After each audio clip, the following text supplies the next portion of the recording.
所以现在都被圈禁在府邸里面。徐亲别怕，我给你做主。大人，小的知错了，大人，还请大人高抬贵手，小的再也不敢了，大人。哼，要么你我赌一把，若我赢了，你将银子还给小徐亲；要是你赢了，那此事就此罢休，算小徐亲自认倒霉。要么咱们不赌，然后我剁掉你一只手，算是你骗人的代价，如何？我赌。只见胡商麻溜的在桌上铺了一张布，布上倒扣着3只碗。这不就是后世的小赌局吗？而且还是庄家必赢的那种。哼，歪门邪道，上不得台面。松哥儿，李先生他能行吗？恩师肯定会赢的，他可厉害了呢。可是先前的人全都输了啊！师娘，恩师他。放心吧，要相信你们恩师哦。这位公子，请吧。这只碗里面肯定没有，这只碗里面也是空的，那就只剩下这最后一个碗了。公子，小的知错了，真的知错了，我这就赔你银子。呵呵，当然，最后这只碗里面也没有。你这奸商果然使诈，原来这胡商真是个骗子。可是那银子去哪儿了呢？银子从一开始就被你收在了袖子里，所以你稳赢不输。可你骗大人也就罢了，那是他们贪婪成性，是他们活该。但是你这么的连孩子都骗，简直就是禽兽不如。你这个骗子，还钱，把骗我的钱还给我。呵呵，被骗的人自己过来拿，不过最好别想浑水摸鱼，否则别怪本世子不客气。以后别这么傻了，天上掉馅饼的事情就算真有，也轮不到你。我姐姐病了，家里用度又紧张，所以我才想着为国公府用度紧张，朱棣这么无情的吗？小徐亲怎会如此？父亲大人不让我们用朝廷的恩赏，可俺家爵位都被削了，府里还有那么多张嘴，所以我们……不愧是徐徽祖，骨头就是硬。明日你来找我，我带你入宫面圣。现在先解决了这个胡商。来人，把这厮扭送去应天府衙门治罪。大人饶命啊！小的有一样宝物可以献给大人，请求大人对小的网开一面。宝物？我曹国公府底蕴深厚，什么宝物没有？你要是真有什么宝物的话，就不会在这儿摆地摊，用一些下三滥的伎俩骗人，甚至连小孩子都骗了。胡商很快被人扭送走了，围观百姓见没有乐子可以看了，也都自行散去，只有徐亲还留在原地，对李家人千恩万谢。放心吧，你家的事情我会帮忙的，明日我便带你入宫面圣。现在老老实实回家去吧，你年纪还小，不是操心这些的时候。谢过李先生。徐亲红着眼眶点了点头，又对李家人郑重的躬身行礼，这才离去。看着小徐亲的背影，李家人陷入了沉思。这孩子怪可怜的，相公，你真决定插手此事？毕竟是徐达大将军的后人，能帮还是要帮一把，不能让世人看了笑话。而且在他身上也看到了我之前的影子。不知相公以往都过着什么样的日子，只怕因为他父亲李景龙遭受了不少无端的谩骂羞辱吧。相公，以后都有我陪你。那可说好了啊，不许反悔。夫妻二人相视一笑，一切尽在不言中。二人带着三小只回到了长街口处，春草和绿蚁立马迎了上来。当他们看见二人的亲密模样时，顿时都被吓了一跳。小姐，你快撒开，羞死个人了。就不，你们还敢管起小姐来了？小姐，你快撒开，这要是被人给看见了，那名节还要不要了啊？这两个傻丫头，小婉，我还要去十里秦淮一趟，你想去吗？你去十里秦淮做什么？你别多想，是因为正是今夜十里秦淮会举办花魁大会，圣银和秦淮的蝶衣姑娘好上了，很正经的那种，所以我是去给圣兄捧场的。那好，我们一起去。不行，绝对不行！十里秦淮那等阿杂之地，小姐要是真去了，我跟绿意会被公主殿下给杖毙的。两个傻丫头，只要你们不说，谁会知道？赶紧上车，现在就去，估摸着都已经开始了。恩师，花魁大会可不常见啊，我们仨也想去见识见识。若是被为师知道你们踏入十里秦淮半步，为师打断你们的狗腿！现在立刻麻溜地滚回府去！哼！狗贼，真是个狗贼！只许州官放火，不许百姓点灯；只许你李家人侠妓取乐，不许我们去看美女。呸！啥也不是。在李家人一顿恐吓之下，三小只样样不乐地转身离去，马车随即向前，直奔十里秦淮。相公，你是不是对他们太过严苛了些？他们的父辈拼死才打下这份家业，若他们只知作威作福，贪图享乐，指不定就会惹出什么祸事来，把这份家业给祸没了。而我既然做了他们师傅，那就得为他们做长远计，严格一些才好。有你做他们的师傅，真是他们的福气。那你呢？有我这么出色的相公，也是你的福气，对不对？呸，登徒子。十里秦淮，百香阁，12楼之首。李虾仁与眉婉眼姗姗来迟。此时眉婉眼换上了一身白色劲装，毕竟她是宁国公主之女，出入烟花之地，要是被认出来，那就麻烦了。虾兄，你可算来了，魏兄一个人在这儿煎熬了好半天呢。虾兄，这位公子是？圣兄，这位是梅姑娘，我的未婚妻。这是怎么个意思啊？你咋还带着自己未婚妻来逛青楼啊？过分了哦！在下圣银，见过梅姑娘。在下梅小眼，见过圣神医。哈哈哈，古灵精怪梅小眼。你别说，还真是有模有样的。虾公子是在取笑在下吗？好了，差不多行了哦。圣兄，你那位意中人什么时候上场？现在上场的是醉月楼的头牌明珠姑娘，下一个就是蝶衣姑娘了，最后一个则是百香阁的紫玉姑娘。明珠姑娘的曲艺倒是不错。圣兄，这次花魁大会规则是怎么个章程？规则与往年相同，为公平起见，此次大赛不设诗词歌赋与奇书画等常规项目，单以琴、舞和各自绝技来争夺头名。这倒是有些公平，毕竟能够竞争花魁的清官儿，那肯定都是琴棋书画样样精通。若是考什么诗词歌舞，考什么奇书画，那就没意思了，也没什么看头。每位花魁表演完毕，台前都会放上写有他们名字的青花卧。宾客若是喜欢水，便可为其点上一盏花灯，届时会有专人现场清点。不得不承认，圈钱这一套，青楼还是拿捏的死死的熬，点一盏花灯，少说都得要上百两银子。相公，为什么你们男人都喜欢逛青楼？小婉，你可别乱说，我李虾仁自幼苦读圣贤书，从未来过这花柳之地侠妓取乐，就算是来那也是以身似魔窟，为了弘扬妇科医学，陪圣兄前来实践医术，从未有过任何不礼举动，不信你可以问问圣兄。你特么的多不要脸啊，还没来过，你特么天天来，还要拉着我一起来，开厚颜无耻不知羞。梅姑娘有所不知，虾兄心忧家国天下，他发现女子治病看病难如登天。虾兄他为了这天下女子，便想让在下编撰一本妇科全书，可在下实在是学艺不精，虾兄无奈便只能带着我来这十里秦淮积攒行医经验。你俩说的跟真的一样，你俩天天来十里秦淮，难道真是为了给女子行医看病，积攒医术经验？梅姑娘，我有证据。梅姑娘，请看，这本著作大纲乃是虾兄亲手所作，而盛某则负责填充里面的内容，包括药材、药方和药量等等。眉婉眼接过医书一看，忍不住瞪大了眼睛。这书里面的字迹笔记明显分为2种，李虾仁的字他是认识的，所以一眼就能认出来。2个男子汉大丈夫，为了弘扬妇科医学，顶着所有人的骂名，天天来这十里秦淮行医看病，你们真的有心了。总算是圆过去了。梅姑娘严重了，我与虾兄定会为大明妇科医学开辟出一道新路，而且我还要为蝶衣赎身，在八抬大轿明媒正娶。八抬大轿明媒正娶，这可是娶妻的仪式，那程蝶衣身份毕竟不太好，看来圣银却是一个值得嫁的良人，也是一个壮志凌云的老实人。那你可得加油喽！看这架势，蝶衣姑娘今夜有钩必火，只怕时不我待。不对，时不你待，关我屁事！若蝶衣当真在今夜夺得了花魁，那他就成了飘香院的摇钱树，而且身份地位也大不相同，以后赎身怕是难上加难。放心吧，只要你医术到位，我们把那件事情做成了，事情就简单多了。对，若能救下那位贵人，那么一切难题都将不再是问题。贤弟你放心，魏兄明白了，魏兄一定不会让你失望的。这2个家伙有点不对劲，难道在密谋什么大事？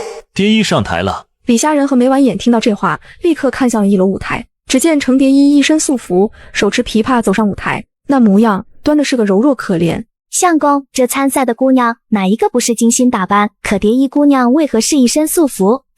那你亲我一下，我就告诉你。哼，不说算了。花魁大赛结束后，李虾仁在与蝶衣姑娘打完招呼以后，便将眉婉眼亲自送了回来。然后刚到府门口，他就看到了拎着刀站在门口的梅大侯爷。师叔，您这造型不错哦。卧槽你妈，梅伯音你疯了啊！你特么真拿刀劈我啊你！爹，还不快跑！哎，师叔我走了哦，您老回家吃点药吧你。爹爹，您干什么啊？干什么？你还好意思问？在大街上拉手也就罢了，你竟然还与他跑到青楼去了，你是想气死为父吗？眼瞅着事情败露，没完颜也硬气不起来了，索性转身跑回了府邸。与此同时，李虾仁在家里也对梅英破口大骂：这老登什么意思？特么的，当初你逼着老子娶你家女儿，现在我跟你女儿琴瑟和鸣，恩爱有加，你丫还提刀砍我，没这么不讲理的啊！小公爷，你的3个弟子来了，说找你有要紧事。恩师，这个胡商有问题。我们在送他去衙门的时候，他一直在高喊说他有什么宝物，可助恩师加官进爵，青云直上。我们3个一琢磨，不如先拿了这宝物，再把他送去衙门治罪，反正也不吃亏。行了行了，你们把人交给我吧，早点回去吃团圆饭。恩师早些休息，我们就先走了。滚蛋！有话赶紧说，本世子时间很宝贵，这是你最后的机会。世子爷，只要世子爷愿意放过小的，事后不再追究小的过错，小的就愿意将这宝物献给世子爷。来人，将这厮拖走，送去应天府衙门。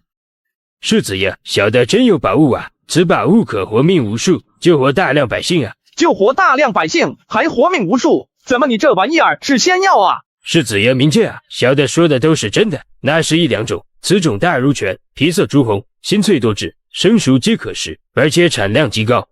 大如拳，皮色朱红，心脆多汁，生熟皆可食，而且产量极高，这分明就是那样东西啊！现在我问你答，要是被我察觉到任何不对劲的地方，我手中这刀可不认人。世子爷，请问小的定当知无不言，言无不尽。现在我问你答，要是被我察觉到任何不对劲的地方，我手中这刀可不认人。你叫什么名字？来自西域何处？小的名奥斯曼伊昆伊布拉辛，来自花剌子模，也就是大明记载中的花剌子模或寻国。花剌子模？那个奥斯曼？什么鬼名字？算了，以后就叫你小坤吧。第2个问题，你说的那件宝物是从何而来的？此物是一个天竺商人送与小的的。据那商人所说，此物是他在一片新大陆抓捕黑奴时意外发现的。这真是不可思议啊！小坤，那东西叫番薯，又叫红薯，而那片有着黑奴的大陆叫做南美洲。小坤啊，小坤，你可真是给本世子带来了一个惊喜呀！番薯，这新2种叫做番薯，世子爷都未曾见过这新2种，怎么知道它叫做番薯？这不重要，现在我给你2个选择，一是成为我的人，本世子可以保证你荣华富贵，吃喝不愁，但你要交出这个宝贝，还要替本世子做事。2是小的选1，小姑见过主人，番薯在此。我操，你这么果断的吗？李虾仁见小坤巴把红薯拿了出来，便小心翼翼地伸手接过。这可是红薯啊，足以活命百万千万的社稷神器，甚至足以改变整个大明王朝的历史走向。主人，这东西产量到底有多高？很高，足有10层楼那么高。你知道吗？这是灾荒年间老百姓的保命符啊！灾荒？主人的意思是大明会出现灾荒？对，华生，你发现了盲点。公子，谁是华生？那不重要。小坤，本世子给你的第1个任务便是去找到你那个天竺朋友，拿到他的航海图，生要见人，死要见尸，此行你务必要重视起来。主人，我一个人能行吗？放心，我会派人协助你，保护你的安全。小坤走了，带上了20名李家部曲，连夜扛着一大袋银子走了。那可是前往美洲新大陆的航海图啊，拥有它就等于找到了一条前往美洲大陆的安全航线，这可是老李家的大机缘啊！李虾仁正美滋滋地想着，可突然意识到不对劲。眼下正值中秋，而红薯最佳的播种季节是春季，现在要是把红薯给种下去，那就是糟蹋良种了。良种就这么点，可不能这么白瞎了。但天知道这些粮食继续放下去会不会有问题，看来得建个大棚。全叔，小公爷怎么了？全叔，国公府有没有种地的地方？我想盖一个温室大棚。小公爷，如果要种什么东西的话，那就种在公府的庄园里面，都是国公府的人，不会出什么岔子的。不行，就种在这国公府里面，我要天天看着它。后院倒是有一座花园，但国公爷在那里面养了一些名贵花草，这些名贵花草最是娇贵，所以土壤相当肥沃。好，就在那儿。老全叔马上叫人来，把这些花花草草全部给拔了推平。不至于吧，小公爷，这些花可都是国公爷的心头肉。放屁，他的心头肉是我全都给拔了。建大棚其他的还好解决，可封顶的透明材料去哪找呢？全叔，府上有没有什么无色透明的东西？要说透明的话，琉璃应该算是，可大部分琉璃都有颜色，而且色彩很是绚烂。琉璃嘛，罢了，就先过渡一下吧。等本虾想办法导不出玻璃之后，再淘汰掉这垃圾玩意儿。老全叔，府上有琉璃吗？一整块一整块的那种。有是有，比如琉璃窗户。来人，把国公府所有琉璃窗户全部拆下来。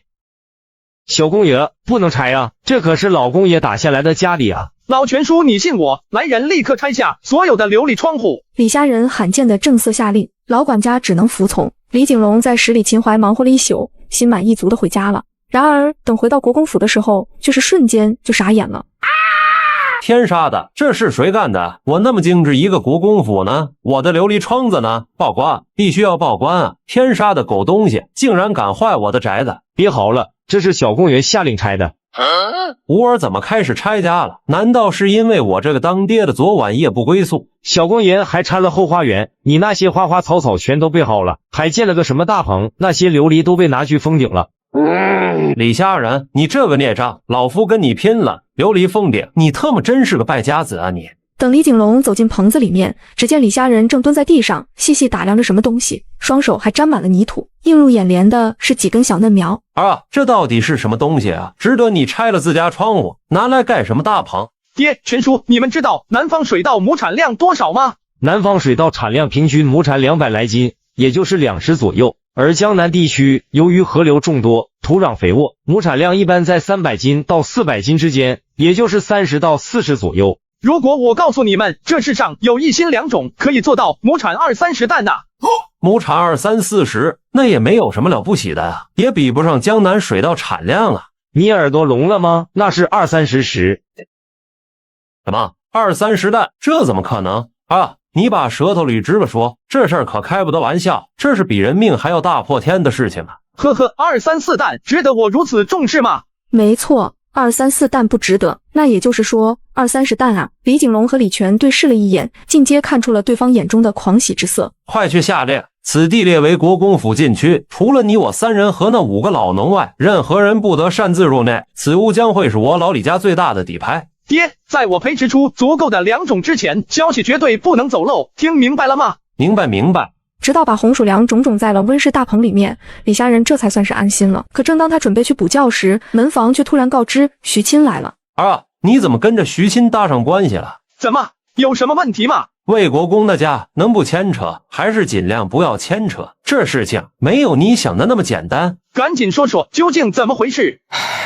当年陛下杀入金陵，希望徐徽祖能带头拥戴他即位称帝，但徐徽祖不肯，那些个爪牙想要逼迫他，徐徽祖便写了一句中山王开国功臣子孙免死，把陛下给气得勃然大怒。在这之后，陛下就革去了他的俸禄和爵位，圈禁至此。真乃义士也。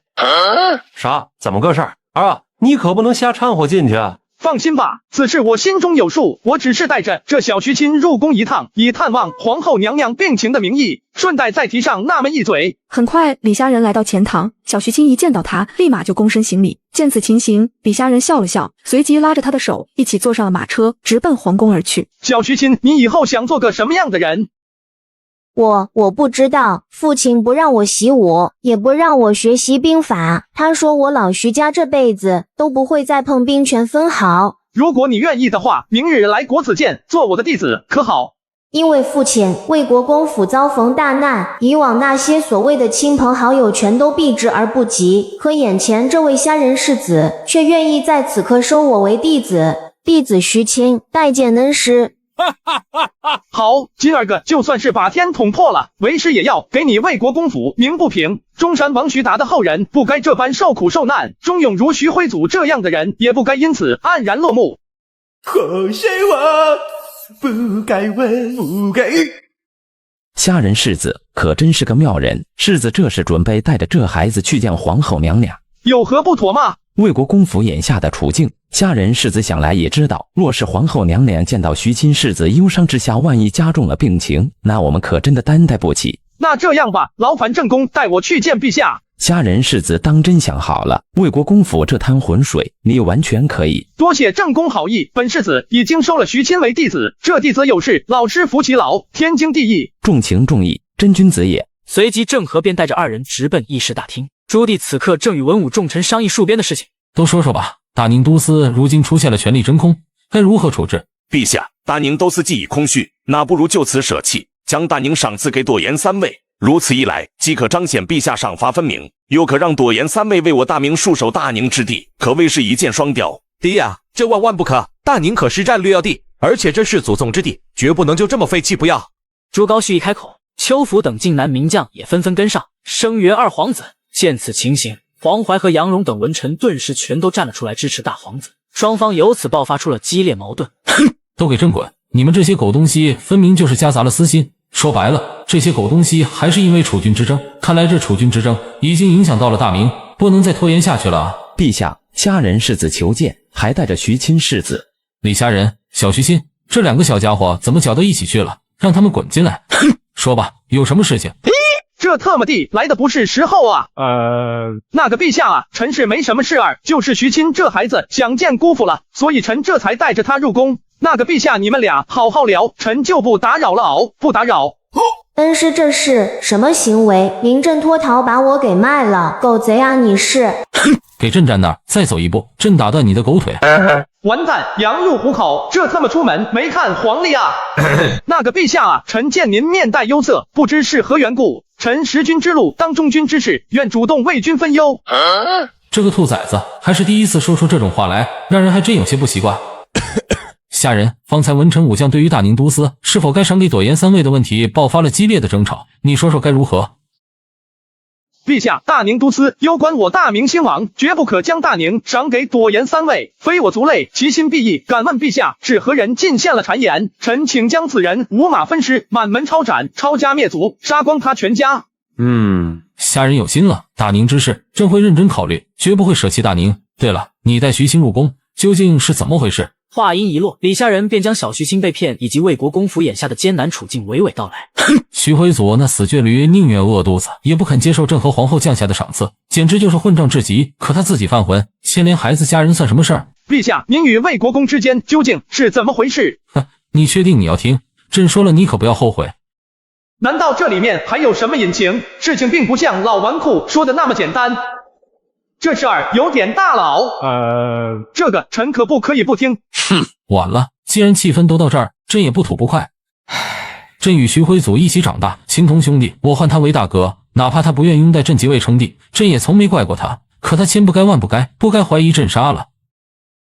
不听不听，王八念经！小徐钦，我操你大爷啊！老子好心帮你，结果你要坑死老子啊！这种事情是我李虾仁一个区区刀笔小吏该听的吗？开门啊，放我出去啊！这玩意儿真不能听啊，会死人的啊！呵呵，你不是要听吗？现在朕告诉你了，满意了吧？陛下，别说了，别说了啊！微臣知错了，陛下真的知错了啊！您就别折腾臣了，好不好？你不是小徐钦的恩师吗？你不是要为魏国公府伸张正义吗？这事你想想怎么解决吧。那个陛下，您当真杀了建文？呵呵，你觉得呢？臣以为陛下没有。要是能找到朱允文就好了，到时候把这个混账东西拎到徐辉祖那狗东西面前，让他看看老子究竟有没有弑君。那个陛下，臣提一句您听了先别急眼，臣只是提一嘴。咱们假设，如果万一找到了建文，陛下会如何处置他？怎么？你有什么思路？不是，臣的意思不是假设嘛。要是真找到了，陛下会不会把这厮剥皮抽筋点天灯？朕把你点天灯？难道在你眼中，朕就是那般心胸狭窄之人？啊，对，你不是心胸狭窄之人，那你怎么不问问齐泰，不问问铁铉，不问问黄子成，不问问方孝孺？呸，啥也不是。陛下，或许臣可以一试，看看能否找到建文。你说什么？你能找到建文？陛下啥意思啊？您拉着我扯了这么老半天，不就是想让我去找建文吗？放你的狗屁！朕是想让你让一成驻颜高的分子给魏国公府。从朕这里扣。反正那倔驴也不知道这是朕的生意，想来不会拒绝，这样他日子也能好过一些。我操，你大爷啊！那我这不是自爆了？呵呵，既然你这么主动，那找建文这事就安排给你了。陛下，臣说的是事实，臣一个人也不行啊，得让纪纲配合我。好，试试就试试，朕会让纪纲配合你的。朱棣深深地看了李虾仁一眼，其实他是不信李虾仁能找到朱允文的。这茫茫人海的，他上哪儿找去？李虾仁走了，带着小徐钦走了。你这个逆徒，害得为师白白浪费了一张保命底牌。你回去告诉你爹，说你已拜我为师。驻颜高这门生意，为师会让依成立给魏国公府，但是千万不要提及皇帝陛下，听明白了吗？当时您对弟子的大恩大德，弟子无以为报。行了行了，大人的事情自有大人操心。你从明日起就去国子监进学修德，告诉祭酒胡衍，你是我的弟子，胡祭酒会安排好的。交代好了这些，李下人差人将小徐卿送回魏国公府，而他自己则是动身先赶回了曹国公府。而纪刚早已等候多时。贤弟，我的好弟弟啊，快跟老哥说说，你当真有把握找到那见闻的下落吗？阁下何人啊？咱们认识吗？什么哥哥弟弟的，你可别瞎说哦。哎呀，我的小祖宗，都什么时候了，你就别开玩笑了。上次的事情是哥哥不对，等此事做成了，哥哥在十里秦淮百香阁给你摆一桌，亲自给你敬酒赔罪，可好？呵呵，还不够。刚子，你应该明白这件事，我完全可以自己做，独占这份功劳。可为何我会向陛下要了锦衣卫帮忙？你明白我的意思吗？这个小子心思有些野啊。那你想要什么？真正的攻守同盟。日后你若执掌了锦衣卫，有什么消息，第一时间告诉我，如此我们双方才可以趋利避害，共同进退，如何？攻守同盟吗？可以，前提是你真能找到见闻行踪。放心，我有80%把握。80%？好，我就信你一回。二人相视一笑，一切尽在不言中。片刻之后，锦衣卫倾巢出动，分为5路提骑离开了京师，而纪刚本人亲率1000精锐甲士，跟着李下人直奔南下急行。方才锦衣卫来报，李下人已经带着纪刚离京，一路南下急险。和尚，他不会真能找到见闻行踪吧？陛下，锦衣卫这大半年来可是费了不少功夫，却始终没有找到什么关键性的证据。陛下觉得多了一个李下人，锦衣卫就能成功吗？呵呵，倒是朕心急了。可那混账小子如此大张旗鼓，很难不让人怀疑他是真有办法啊。陛下，贫僧也没说他们不能成功啊。10日昼夜不停的疾驰而行，二弟都被磨出血泡了。贤弟啊，你小子本钱不错吗？要不找个医师先给你治治，这玩意要是一个处理不好，那问题可就严重了哦。刚子啊，要不要帮我上药？开个玩笑，说说现在的情况吧。末将周敖烈见过虾人世子。周百户，你们在福宁县搜查了1年多，可有什么线索？回世子，小人还未发现任何蛛丝马迹，那见闻好似从没来过此地一般。那你们可曾调查过福宁县的寺庙？寺庙？贤弟，那见闻可是个不折不扣的儒家读书人，当年在位的时候也对佛教多有打压。他一个不喜佛教的人，怎么会躲藏在寺庙里面？这就是你们的误区了啊！大家都以为那剑文不喜佛教，所以都觉得剑文不会藏在寺庙。可万一要是真的呢？你们搜过那些寺庙了吗？禀大人，没有。混账！我说怎么找了这么久，却迟迟都找不到剑文的踪迹。原来这个阴险狡诈的朱允文跟我玩了一手灯下黑啊！该死的东西！周敖烈，福宁县有多少寺庙？大人有所不知，这福宁县被誉为佛国仙都，大小寺庙足有上百座啊！光凭我们这点人手，只怕短时间内不好。不用，召集所有人手去一个地方搜搜就行了。随着李下人的话音落下，纪刚便带着人手匆匆赶到了那个地方。华严寺，贤弟啊，你确定这华严寺真有问题？大人，这华严寺可不一般啊！太祖高皇帝曾敕赐过华藏禅寺与万寿禅寺之名，当朝陛下也给这支题寺山门提了天下第一山的匾额，不能轻举妄动啊！老弟，你跟哥哥说句交心的话，你怎么知道这华严寺有问题？我家白胡子老奶奶告诉我的。白胡子老奶奶，老弟啊，你可讲明白了，这华严寺非比寻常，咱们要是强行搜查，却又搜不出什么东西的话，那这事情就大条了。记忆中，后世这福宁县曾出土过一座上金贝古墓，疑似是建文皇帝朱允文的陵墓，而且据说华严寺内还藏了一件云锦袈裟，疑是建文皇帝朱允文的龙袍袈裟。这么看来，朱允文极有可能就藏在眼前这座华严寺中。刚子，你信我吗？纪刚感受到了李下人的坚定目光，一颗心也悬到了嗓子眼。他渴望荣华富贵，也渴望滔天权势，但他不敢冒险。给我一个合适的理由。我要找的不是建文出海的证据，而是建文这个人。什么？下人，你有多少把握？9成9，剩下那点留个悬念。好，干了，兄弟们！给我上！下一刻，华严寺内夹杂着一片呵斥声与打骂声。一炷香后，李下人走进了华严寺，只见一众僧侣和香客全都被控制住了。华严寺方丈是何人？贫僧无碍，见过施主，敢问施主是何人？为何要在这佛门之地动刀兵之事？呵呵，他是锦衣卫指挥使，你说我们来干什么？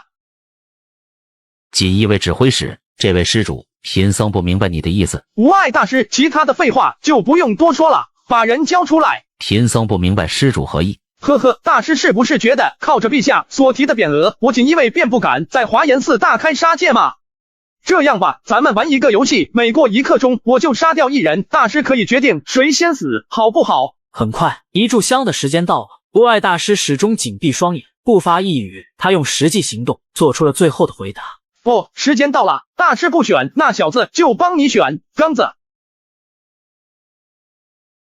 点兵点将，点到谁就选谁，没错，就是你了。不要，不关我这事啊！既然大师不选，那虾仁就替您选了。你看这家伙肥头大耳的，哪像是一个出家人？依我看啊，这就是害群之马，所以就让虾仁替大师处理了吧，省得他以后败坏了华严寺的名声。杀！刚子看着点，他妈的溅老子一身血！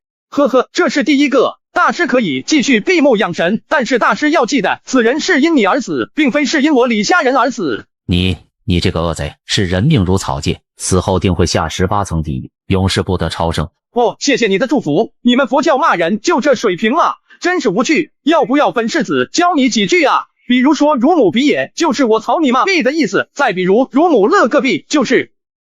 哎呀呀，时间又到了呢。大师这次是你选还是我选？方丈，救救我们了！师傅，您快把东西给他们吧，我们不想死啊！方丈，求您了。怎么说？无碍大师还是不选吗？嘿，施主，你要的东西，贫僧可以给你，还请施主放过他们，不要再造杀孽了。施主，请随我来。虾仁，如果不出意料的话，这就是剑文从金陵逃亡时所穿的袈裟，关键证据找到了。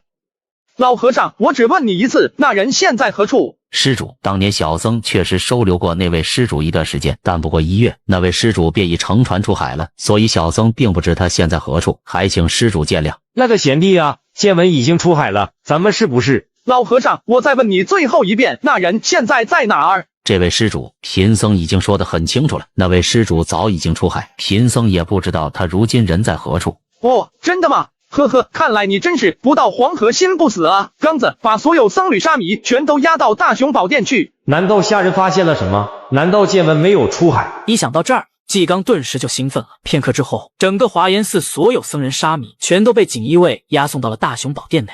大师，你这样让虾仁很为难啊！那我们只有继续玩游戏了。不过鉴于你不怎么诚实，所以规则要改了。10息之内你不开口，我就杀1人，杀到你开口为止，如何？你难道是从炼狱里面爬出来的厉鬼吗？你怎地如此心狠手辣，如此轻贱人命？呵呵，10、9、8、6，不是你等会儿扒过了16吗？3、1，呵呵，看来你并不在乎这些徒子徒孙的生死吗？既然如此，那虾仁就助你一臂之力，为你清理师门了。刚子，杀，看哪个不顺眼，拖出来宰了。救我啊，师傅！师傅，我不想死啊！师傅，求求您了，弟子不想死啊！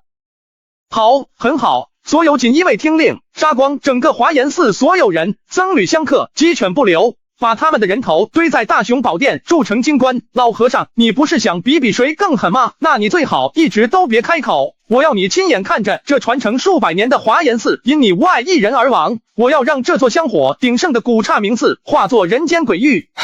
住手吧，放过他们，此事与他们无关。贫僧这就带你去见那位施主。怎么现在想起求饶了？方才给你脸了，你也不要啊！本世子现在很不爽，所以想要杀些人助助兴。请世子息怒，不要再造杀孽了。贫僧只是受人之托，忠人之事。受人之托，忠人之事，这老和尚能受谁之托？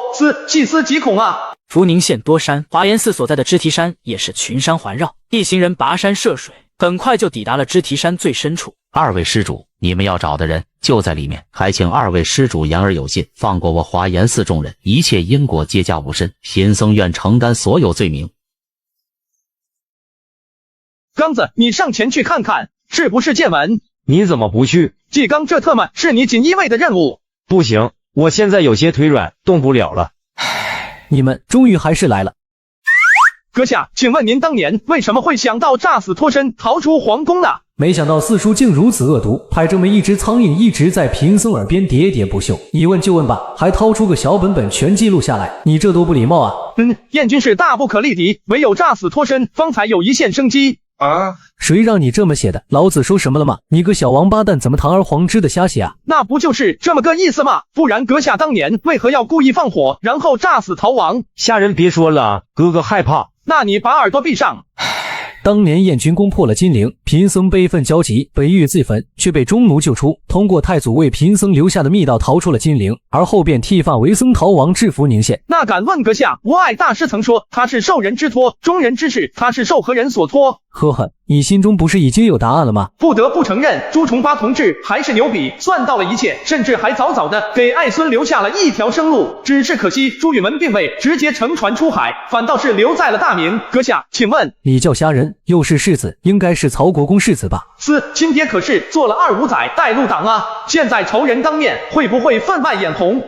阁下别乱说哦，俺清清白白跟李景龙那厮不熟。呵呵，你这混账东西，还真是没皮没脸。放心吧，先前的过往，贫僧都已经放下了。你父亲的所作所为，贫僧也都不会介怀。只是贫僧有些好奇，李景龙怎会生出你这样的儿子？阁下咋还人身攻击呢？你自己待着吧，走，刚子下去透透气。贤弟啊，你可真是牛逼啊，还能跟那位插科打诨，我在他面前都不敢大声说话。这有什么？这次我立下大功，回去定要让陛下叫我一声哥。贤弟慎言啊！瞧你那胆小样。贤弟，说起来这次真是多谢你了，凭借这份功劳，我定能晋升为锦衣卫指挥使，彻底执掌锦衣卫大权。姬涛、兀六，这一次也是我们兄弟运气好，直接顺藤摸瓜就把人给逮住了。贤弟放心，等回京之后，此情我会原本地汇报上去，但是你的功劳，任何人都抢不走。这咋还动情了呢？有些事情真不能往上报啊，大哥。刚子不必这样，你我兄弟二人情比金坚，功劳大家一起平分。不，虾仁贤弟，你看得起我纪刚，才愿带上我一起分润大功。我纪刚虽然是个贪慕权势之人，但是我也知道情义二字。刚子，你糊涂啊！我李家人家财万贯，且还有一个国公爵等着我继承。倒是你锦衣卫看似光鲜亮丽，实际却是如履薄冰。现在得了这份功劳，你也能更稳妥一些。虾仁，什么都不用说了，以后你就是我纪刚的亲弟弟。倘若有人对你不利，我纪刚绝对会拧下他的狗头。得，这笔买卖不亏哦。大哥，贤弟，大哥，好弟弟。今日风和日丽，不如你我二人一结金兰啊！完，真的不用这般正式吧？那个贤弟啊，这是不是有些？怎么，大哥莫不是看不起我李家人？我李家人行走江湖，出入庙堂，靠的就是义薄云天。既然刚子你看不起我，那就算了。什么话？什么话？这是！来人，去准备祭品，我今日与二弟一结金兰。这一拜，重看一担。大哥，二弟，我这一生如履薄冰。怎么个意思？有点在二说哦。夕阳西下，金陵城终于回来了。他们一行人来得快，回得也快。虽然多了一辆马车，但是并没有慢下多少。马车里面这位身份特殊，不能就这么带着他进宫面圣，总得给朱棣一些准备的时间。万一朱棣没有准备好，直接把人给嘎了，那可怎么办？刚子，我的好大哥。不可能，你想都不要想，这位可是他不能进诏狱。再说了，锦衣卫里面还有其他势力的人，这位回京的消息绝不能走漏了风声。那现在该怎么办？要不送到你家府上去？你特么疯了吧？你忘了我爹干的那些烂事儿？换做你是他，你会不会恨不得将我爹抽筋剥皮点天灯？贤弟，你可以让你爹暂时离府吗？最多1个时辰左右，等陛下那边做好了安排，咱们再一起把人给送进宫里去。这样一来，谁都夺不走我们兄弟二人的功劳了。有道理，走，去我家。二人合计之后，立马改道直奔曹国公府。很快，一行人抵达，李家人找来了老管家李全。老全叔，我爹在没在家里？国公爷自从你离京之后，就一直在家等着，连十里秦淮都没去了。另外，公主府那边也时常派人过来询问，想知道你平安归来没有。看来本家还是有人惦记的哦。那个让我爹过来一下，就现在。这是怎么个意思？好不容易回家了，咋还不进家门啊？好，平安回来就好。你这孩子也是，去哪儿也不交代清楚，让我们一直都放心不下。下次可不许再这样了。爹啊，有个事儿跟您商量一下，有个大人物要来我们家，所以您得暂时回避一下。什么玩意儿？这可是我家，我的曹国公府，就算是陛下来了，也没资格让我回避啊！怎么回事啊？来的人是谁啊？台上这么大，难道他还比得过陛下不成？你要是这么说的话，好像人家还真可以跟皇帝相提并论哦。是九江吗？这个声音好生耳熟啊，可为何我却想不起来马车里面是何人？爹啊，看不得啊爹！九江，好久不见了。爹，稳住啊！这特么可真不兴喊啊！你疯了吗？你把他往家里领干什么？这特么可是朱允文啊！咋的？你这是嫌为父死不够快，故意带回来了一个满门抄斩吗？爹啊，这就是儿子一直在忙活的事情啊！儿子这是立功了啊，泼天的大功劳啊！既然你们都已经见面了，那就劳烦曹国公暂时照顾一下这位。我和下人贤弟马上入宫报喜，要不了多久，我们再来迎他入宫。曹国公，你明白了吗？你们入宫去吧，贫僧与九江叙叙旧情。这位大师，请入府内一叙。阿弥陀佛，善哉善哉。皇宫大内，此刻朱棣正在陪伴徐皇后。陛下，您也不能总是下他这坤宁宫，不然那些朝臣又要说闲话了。说闲话？谁敢说闲话？朕扒了他的皮！皇后身子有恙，朕这个皇帝多抽时间出来陪伴皇后，这是人伦常情。那些腐儒秀才还有什么闲话可说？臣妾知道陛下的心意，可是陛下毕竟是大明天子，当为皇室开枝散叶，这才是宗法正道。狗屁宗法正道！上次要不是虾仁那孩子一语惊醒梦中人，朕还不知道天家宗室光生孩子都能把大明给吃穷了去。陛下休要胡言乱语，都是做皇帝的人了，成何体统？哎，咱们这是夫妻夜话，也不怕被人给听了去。哎，怎么了？还在担心那头绝驴？臣妾这位大哥性子最为刚烈，父亲在世的时候又一直告诫大哥要做个忠君爱国的大将军，是以大哥真就给记在了心里。哪怕建文那般忌惮他敌视他，他也始终不改心意，即便到了现在也是死也不肯原谅陛下与臣妾。呵，那头绝驴就是这个德行。皇后别想那么多了，只要锦衣卫找到了建文出海的确凿证据，朕就会把那头绝驴给找来，当面怒骂他一顿，然后再解了他的全禁。陛下，娘娘出大事了，季指挥和虾仁世子回来了，而且还要连夜入宫面圣。这两个家伙不声不响地赶了回来，而且还要连夜入宫面圣，难道当真是发现建文出海的确凿证据了？快去宣他们进来。好侄儿，四叔找你找的好苦啊。臣李虾仁拜见陛下。虾仁，你深夜入宫，可是找到了建文的线索？陛下，臣和季指挥一路南下急行，历经千辛万苦，顺藤摸瓜，追根溯源，长途跋涉追到深山老林里面去了。九死一生，千钧一发，岌岌可危，一触即发。啊，大哥你在说什么？这特么的算不算是欺君之罪啊？最后在臣负伤之下，终是不辱圣命，成功找到了。什么？你们当真找到了？陛下请看，此物乃是余华严寺搜出来的，看这龙纹样式，应当是建文之物，对吧？对，没错，这确实是皇家所制。你们竟然真的找到了，看来他真是出海了。出海了也好，出海了也好啊，至少这大明可以安宁。陛下，谁告诉您建文出海了？你们不是在华严寺找到了这件袈裟吗？此袈裟乃是建文所有，他既然连此物都舍弃不要了，那肯定是从福宁县寻了一艘船，坐着船逃到海外了啊。陛下英明，分析的很是精彩，只是有没有一种可能，臣等不但找到了这件云锦袈裟，还找到了人呢？什么？朕让你去找建文出海的证据，你直接把人都给抓回来了？人呢？现在何处？陛下勿急，人就在陈国公府内，锦衣卫和我家不许看着呢。这不是想着要先入宫禀报陛下一声，才好把人往宫里带吗？好，纪刚，你和易师汉一起去把人带进宫来，务必要做好一切事宜，绝不能走漏了风声。正和，你去把徐辉祖那头绝驴给朕叫来。那个，陛下，臣要不也去吧？你都负伤了，去干什么？老实待着。好孩子，你这次受苦了，以后你就是本宫的亲侄儿，本宫以后就是你的亲舅母，谁要是敢欺负你，就告诉舅母，舅母给你撑腰。哎，舅母放心，我这伤不碍事的。侄儿为了大明，可以赴汤蹈火，在所不辞，连死都不怕，区区1、2寸，不足挂齿。好孩子，苦了你了。陛下，臣斗胆提一句，您就准备穿着身见他吗？对，今日可是朕扬眉吐气的日子，得穿得体一点。来人啊，把朕的龙袍拿来。此时魏国公府，李景龙和朱允文相对坐，谁都不知道他们聊了什么。但当纪刚和易师哈赶到的时候，李景龙却已经是泪流满面。九江，贫僧去了，过往种种都已经过去了，不必太过介怀。罪臣李景龙恭送陛下，我这一生对不起太多人，而最对不起之人，无疑就是建文皇帝朱允文。他此去入宫，下场可想而知，这一去怕是有去无回了。城门踏破，将铁马挥金戈，繁华落尽，只剩残缺天色。既指挥，陛下有命，若有窥伺者，格杀勿论。陛下，娘娘，人来了。宣朱允文进殿。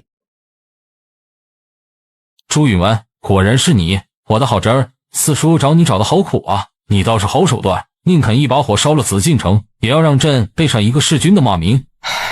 阿弥陀佛，四叔，此事非贫僧所为，皆是中奴自作主张。呵呵，怎么剃发为僧，削发明志？皇考若在天有灵，看到你现在这般模样，不知会作何感想？我老朱家的皇帝竟然去做了和尚。朱棣，你这是大不敬敖！太祖朱元璋同志当年也做过和尚，撞过钟，你敢瞧不起和尚？信不信朱重八掀开棺材板打你屁屁？阿弥陀佛，那四叔可曾想过，皇考若在天有灵，见四叔坐在这龙椅之上，又会作何感想？牛啊，不愧是建文皇帝，必须全记下来，这可是历史性的会晤时刻。耀武扬威永乐帝，针锋相对建文帝，两大帝王的宿命重逢，究竟谁胜谁负？请看虾仁世子的第一手资料，保管让你嗷嗷叫，节。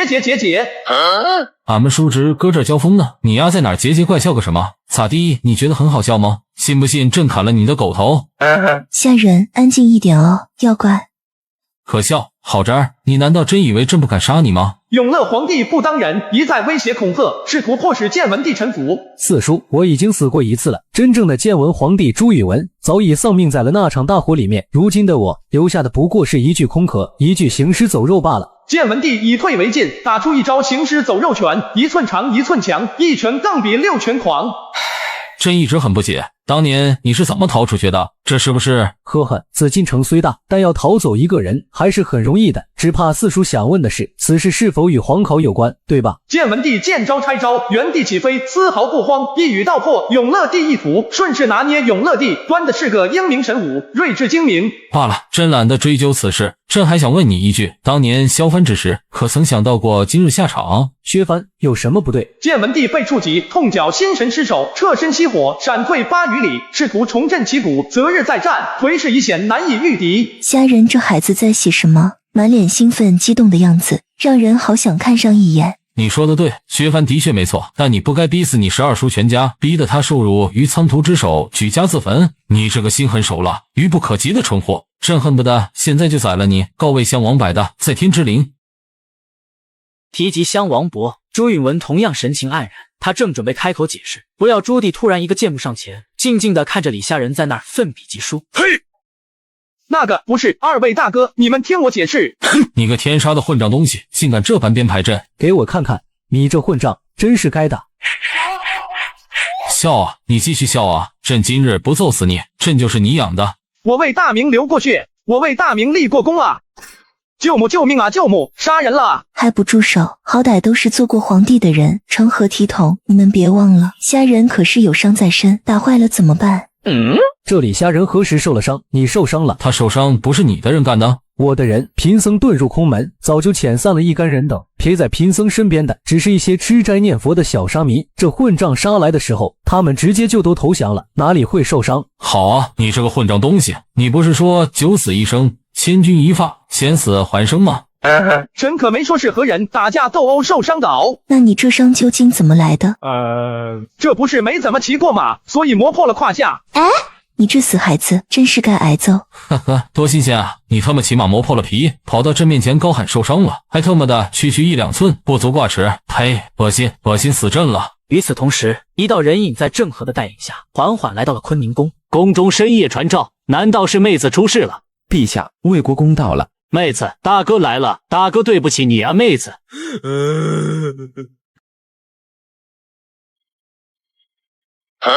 这是怎么个意思？妹子，你没事儿吗？陛下，哼，你这头绝驴，睁开你的狗眼，好好看清楚，这和尚是谁？陛下，您还活着？哼，这天杀的狗东西，果然心心念念他的建文皇帝。切莫如此，切莫如此啊！月宫，我当年如此对你，你何故还要这般？不值得，不值得啊！陛下，过得还好吗？月宫，别再说了。哎，你俩差不多行了哦，多少注意一下其他人的感受行不行？咋地，一个个真不怕死啊？没看见陛下拳头都攥紧了吗？真想满门抄斩是不是？小心一个个的诛你9族哦！我诛我自己9族，李虾仁，老子非要揍死你！大人说话，有你这个小兔崽子插嘴的份吗？一旁跪着去！法克尤。法克尤什么意思啊？陛下，这是西域语言，意思是尊敬崇拜，也有你好的意思。法克尤听起来倒是朗朗上口，呵呵，我的好侄儿啊，你说朕该怎么处置你呢？阿弥陀佛。和尚，你要干什么？陛下，斩草不除根，春风吹又生，还是杀个干干净净的才好。看徐辉祖这架势，还是忠心于建文，要不把他心里的念想给彻底断了，他与陛下的结怕是解不开了。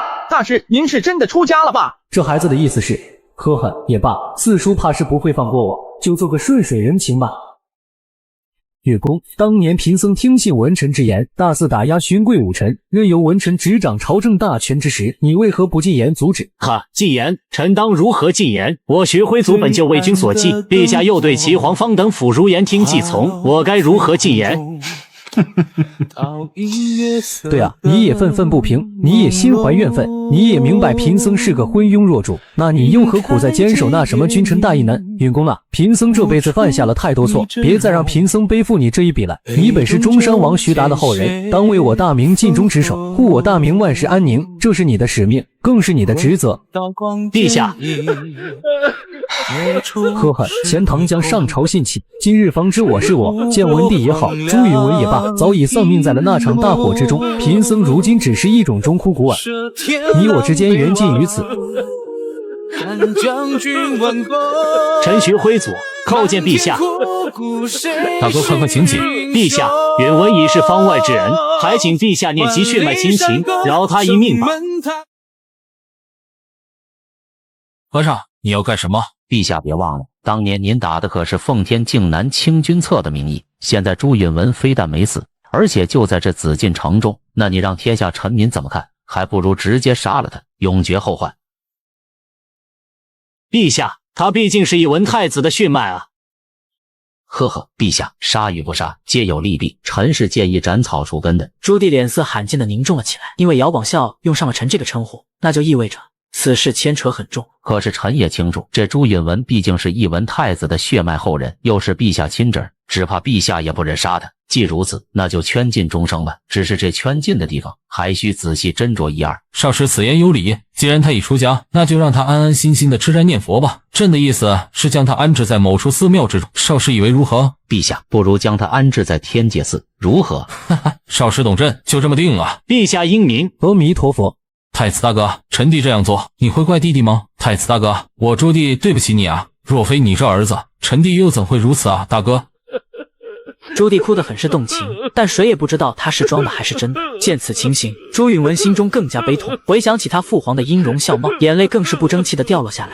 怎么个意思？我要不要也哭会儿助助兴？啧，一群大老爷们哭得稀里哗啦的，娘们儿唧唧的，多寒碜啊！哼，你说谁娘们儿唧唧的？好小子，来，咱爷俩现在练练。虾仁小友，贫僧好想揍你啊！朱棣与徐辉祖这份隔阂终究是消散了。而后朱棣着魏国公徐辉祖为中军都督、辅右都督，任五军营总兵官。朱允文一事便暂时落下帷幕，虾仁则满身疲惫的回到了曹国公府。啊，怎么样了？什么怎么样了？就是那位。爹，有些消息要是走漏了出去，朱棣追究起来，有一个算一个，全都得满门抄斩。吾儿放心，为父心里面有数。魏父只是想知道那位大师是生是死。魏父等了你一夜，就是想确认此事。我知道这话听起来很可笑，但是魏父心里难受啊。当年魏父也是没有办法，要么打开金川门，要么我老李家满门抄斩。魏父真的没有办法。放心吧，那位大师好好的，下半辈子会安安心心的吃斋念佛。啊，魏父心里好难受啊！魏父本以为再也见不到他了，要永远带着这份愧疚活下去。可今日再见他时，他却宽宏大量的原谅了为父。都过去了，都过去了。第二日，虾仁还在睡梦中，却被李景龙叫醒了。原来是宫里来了旨意，朱棣急召他入宫觐见。臣参见陛下。呵呵，此次能够找到建文，你这兔崽子可谓是居功至伟。朕思来想去，想来你也不是满身铜锈之徒。上次你金银倒是羞辱你了，所以朕……我是啊，我可太是了啊！陛下，其实臣就是个俗人，不嫌弃您赏赐金银珠宝，请陛下用金银狠狠的羞辱我吧！啊！你个混账兔崽子，能不能有点出息啊你？嘿嘿，陛下这是误会虾仁了啊！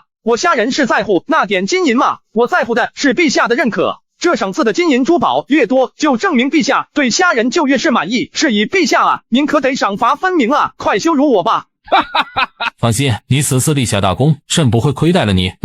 你这孩子身怀大才，但性子被懒，秉性顽劣。朕思来想去，得给你找一位恩师调教培养一番，而少师就是最佳人选。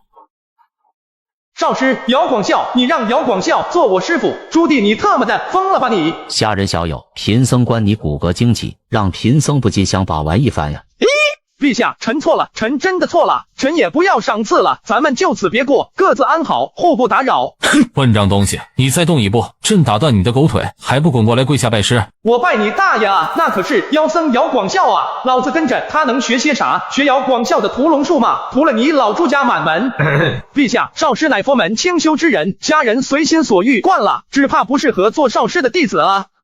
你知道能拜少师为师是多少人梦寐以求的福分吗？你还不乐意了？今儿个你拜也得拜，不拜也得拜。你要是敢抗旨，朕把你发配去岭南琼州，一辈子都别想回京。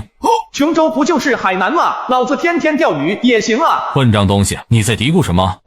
臣拜师拜师。姚广孝没有开口，而是笑眯眯的看着眼前这一幕。自此，黑衣宰相姚广孝多了一位关门小弟子。大皇子，好消息啊！内阁传出消息，魏国公徐辉祖官拜中军都督府右都督、武军营总兵官。亲舅舅被父皇安插进了武军营里面，父皇这是在敲山震虎啊！来人啊，吩咐伙房中午加菜。朱高炽这边是高兴了，而有人欢喜有人愁。二皇子府邸中，朱高煦正在大发雷霆。该死的，怎么会这样？是哪个狗东西进献了谗言？父皇怎么会突然把武军营交给了徐辉祖？殿下，魏国公上位对殿下而言也不是什么坏消息吧？毕竟魏国公乃是殿下的亲舅舅，若是能够取得魏国公支持，再加上齐国公辅佐，殿下入主东宫江氏，你知道个屁！我这个亲舅舅恨不得宰了我！这是什么情况？殿下，你当年干了啥？我小时候性子顽劣，许辉祖便教育了我一顿，我一时恼怒便盗走了他心爱的宝马，还顺手杀了养马的老婆，梁子就这么结下了。你他妈可真是个人才啊！好好的亲舅舅被你整成了仇人。殿下，这次我们麻烦大了。什么意思？既然徐辉祖与殿下不和，想必此事陛下肯定也知晓，却还让徐辉祖夺走了齐国公的兵权。陛下此举看似是在敲打齐国公，实则是在敲山震虎啊！只怕陛下对殿下您已经心生不满了。老子这段时间一直安分守己，也没做什么事情啊。殿下，您是安分守己了，可是谢晋、黄怀这些人却是会乘胜追击啊！他们整日随时御前进献谗言，哪怕陛下英明神武，可这时间一久，只怕陛下也会对殿下心生不满。原来如此，我就知道谢晋这个狗东西不能留，老子这就入宫一趟，去向父皇问个明白，究竟是不是谢晋这狗东西进献了谗言？殿下不可啊！殿下快回来啊！狗东西，老子揍不死你，任你在父皇面前进献谗言，你谢晋算什么东西，也敢跟老子对着干？快去禀报陛下，二皇子在宫城内行凶伤人。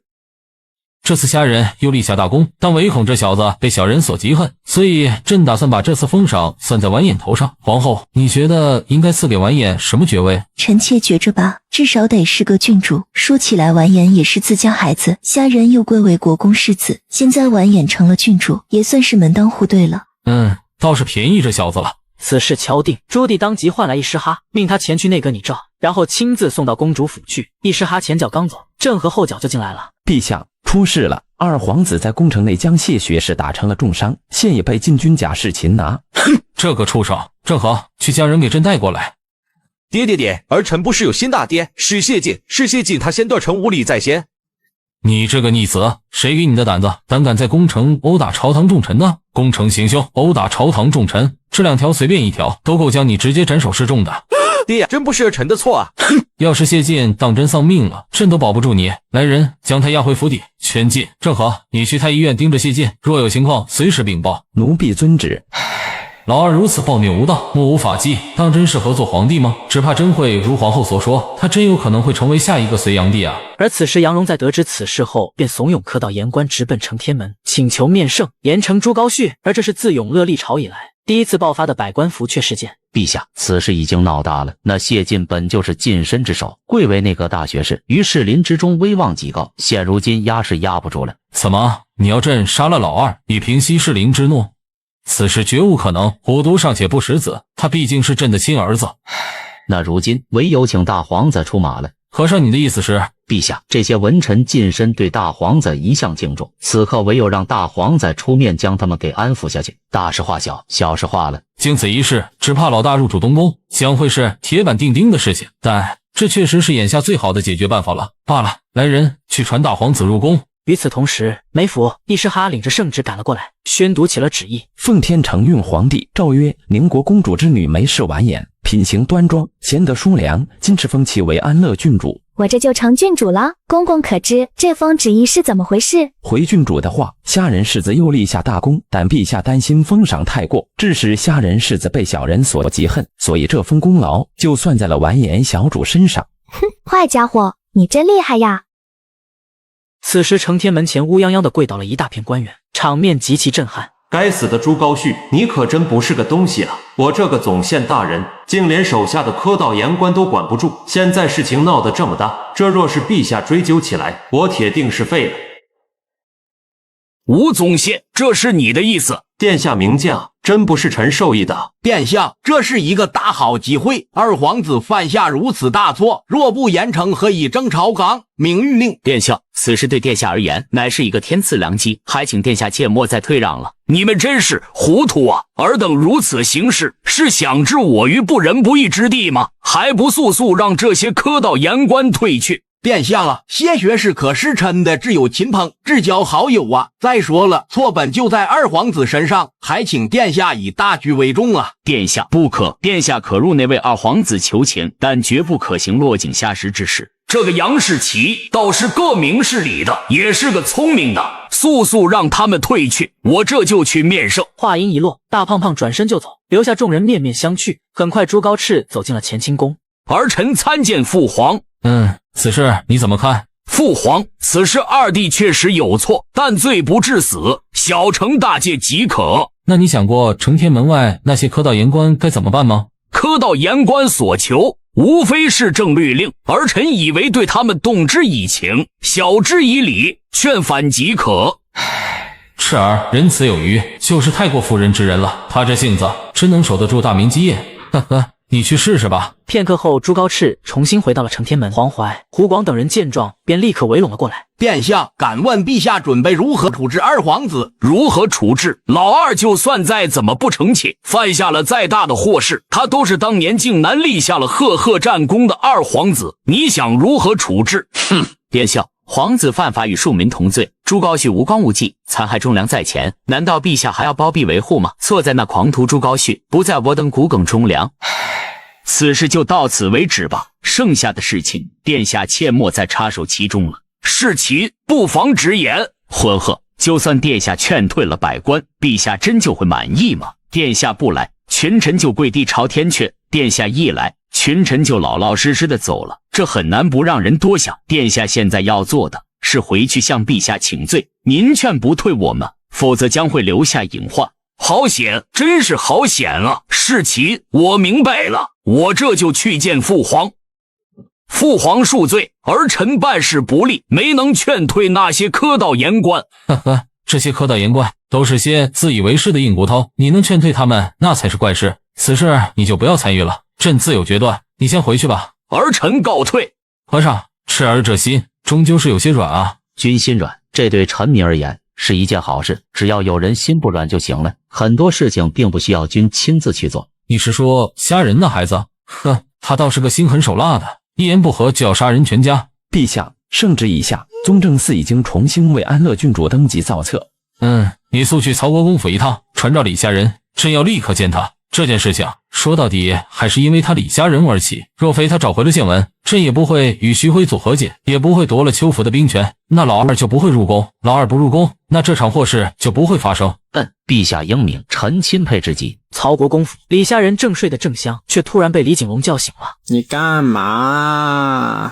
宫里来了人，让你立刻入宫面圣。咋了？朱棣驾崩了啊！朝堂上那些公卿全都死完了，什么事儿都要让我一个刀笔小吏去掺和，还有没有天理了啊？哎呦，我的世子爷，出大事了，您就别贫嘴了，快随咱家入宫去吧，完了那真可会人头落地了。什么事情？你先说清楚，不然我不可能跟去。帝释哈无奈之下，只能选择和盘托出。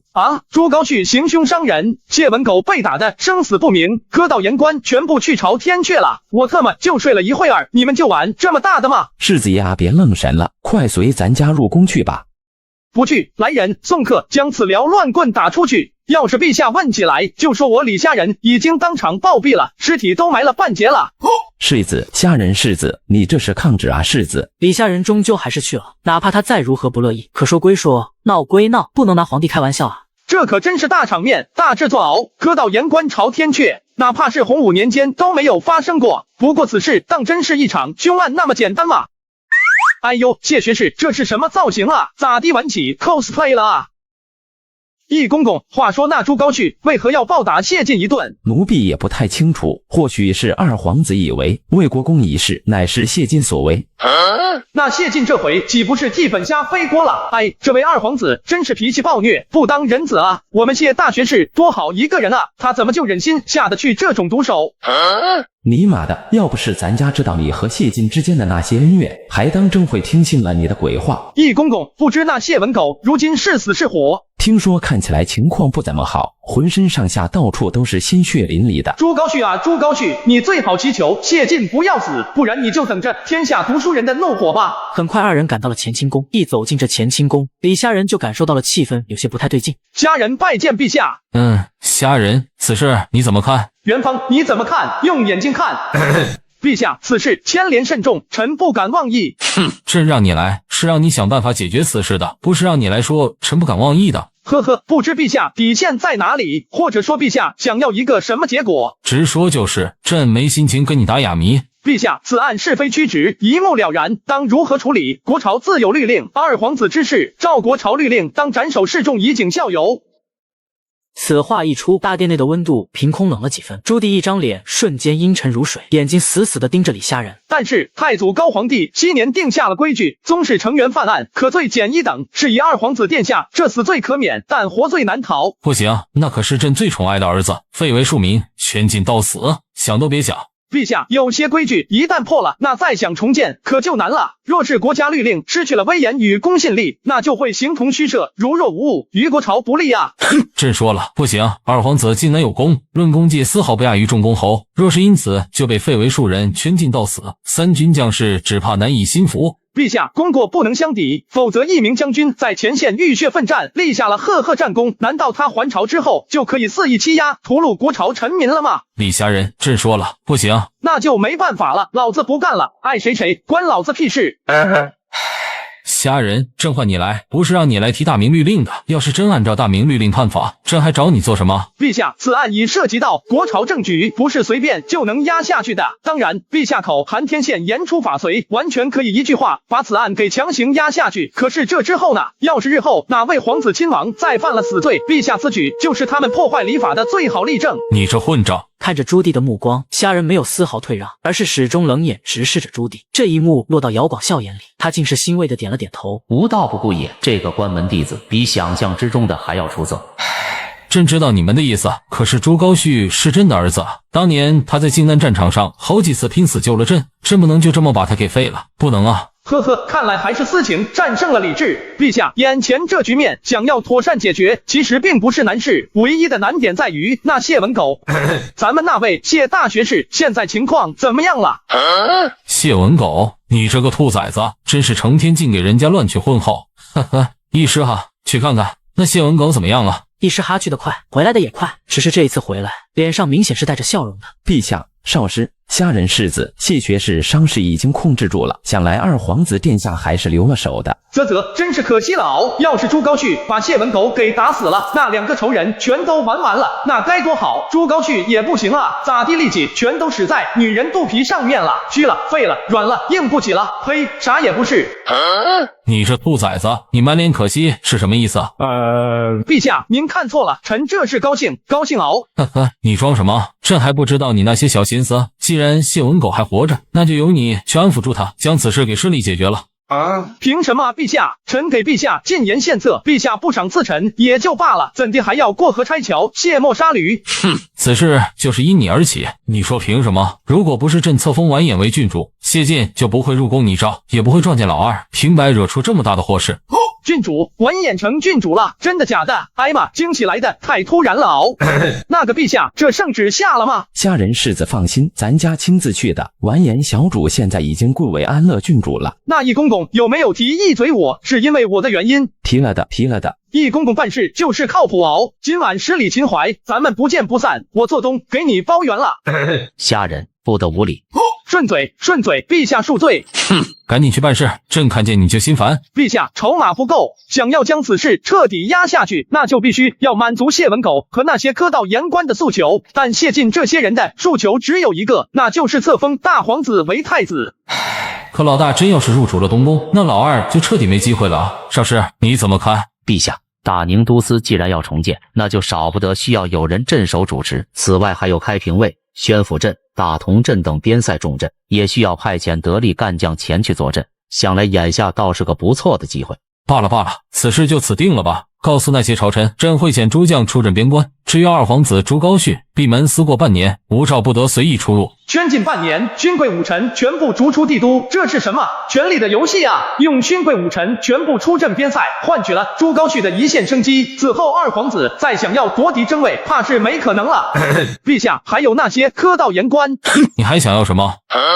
特么的，老子给你解决麻烦，你这是什么态度？咋地？这碗饭你想让老子跪着吃？呵呵，陛下，要不全杀光了吧？反正留着也是恶心人，一个个的全杀光诛尽，诛了他们9族，看以后谁还敢进言恶心陛下。李虾仁，朕先废了你，赶紧说了滚。赵铁面御史周薪还朝，至少给各副都御史。行，依你。陛下英明。滚，赶紧滚。李虾仁十分听话的滚了，直接来到了太医院。哎呦，谢学士，这是什么造型啊？咋地玩起 cosplay 了啊？李虾仁，你来做什么？怎么来看本官的笑话吗？哪里，谢学士，说起来，你我二人之间还是存在着不少误会。今日倒是个大好机会，不如你我二人化干戈为玉帛如何？这李虾仁是什么意思？他竟然主动服软求胡了，此次行事乖张而且睚眦必报，只怕是不安好心了。虾仁世子，道不同不相为谋，无需多言。好，很好，那咱们就聊聊正事吧。解学士，虾仁奉陛下旨意前来，只问你一句话：承天门外科道言官朝天阙，此事是否由你谢晋一手操控？不是我，你不要凭空污人清白。不是你吗？可那领头之人自称是谢学士的至交好友、挚爱亲朋啊，这是真跟你没关系吗？真不是我干的，我真的没让人这么干，你信我啊？呵呵，我信不信你不重要，重要的是陛下信不信你。陛下这心里不痛快了，那大家都别想痛快。所以谢学士，你想要保住自己这条狗命吗？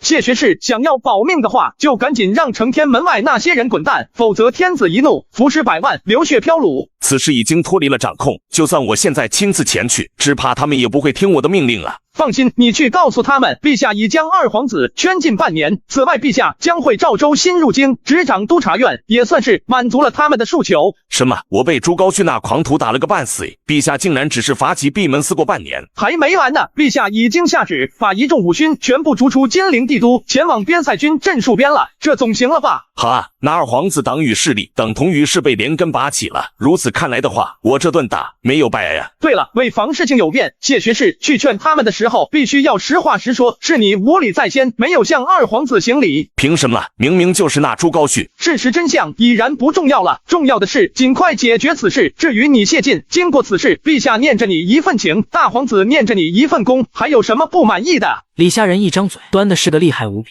最终谢晋还是选择了服从，按照李虾仁的要求，委屈巴巴的前去劝人去了。大神，你怎么可能会不向朱高煦行礼？你分明就是在替朱高煦做伪证，将我们一手谋划的大好局面给瞬间粉碎一空。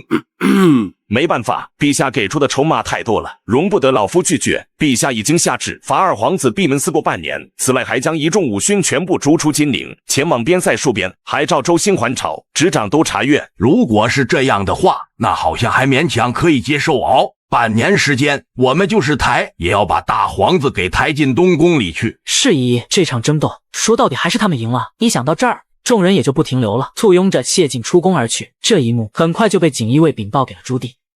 义师哈，你亲自去一趟二皇子府邸，让他给朕老老实实的安分半年。他若再敢惹出什么祸事，朕一定会废了他，绝不留情。与此同时，僧路司直房里面，姚广孝正目光诡异地盯着李虾仁。虾仁，你为何要让陛下将那周欣召回京师，还借谢晋之后散播周欣即将执掌督察院的谣言？以陛下的性子，只怕会对这些科道言官乃至整个督察院开刀，选一个听话的酷吏上台，替他执掌这柄尖刀利刃，看谁不爽就让这些科道言官去攀咬去攻讦，然后陛下再下令将其给砍了。可这样一来，这朝堂上怕是再也没有一个骨梗直臣了。所以你将这周欣弄回朝堂，是为了让他限制皇权，但一个周欣就能拦得住陛下吗？拦不拦得住暂且不论，但有周欣这个不畏强权之人在朝堂上面，总归要好一些。历史上执掌督察院的疯狗叫陈英，就是个活脱脱的酷吏鹰犬，带谁咬谁。亲爹李景龙被削爵禁锢致死，这疯狗可没少出力，是以陈英之流，还是别给他上位的机会。